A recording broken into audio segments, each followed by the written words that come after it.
It is my belief that the Ramp School of Ministry was created to exploit young people for free labor. When I was there, they still didn't have a school. Now, they did have their internship program, which was in its first year when I got there, and it was 6 months into their year. Now, they saw a lot of success with that internship program, and so because of that, they decided to open up a school, which I attended 6 months later. Now, there was a lot of talk in that time about what the school would be about and what it would entail. One of those things that was spoken about was how to use the students to benefit the higher leadership staff.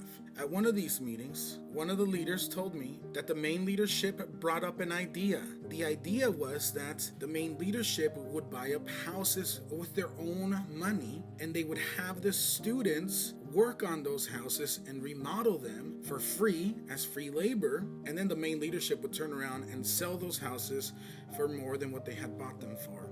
And that money would not be shared with the students or the ministry, but that it would be kept by those in high leadership who had bought those houses initially. Now, this idea was shut down by Mr. Ike, who is Damon Thompson's dad, and another leader who is the one that told me about it. Now, after Damon Thompson left, his dad also left, and that opened up more possibilities for these types of exploitations to take place. And I personally did work on a lot of houses on tearing them down, and I have no idea who owned those houses. I was never told. I was just asked to go work on them as part of the school, which required service hours. On top of that, I worked on the rebuilding of a restaurant that the Ramp ended up owning, and that was all done for free for service hours, which were required by the Ramp.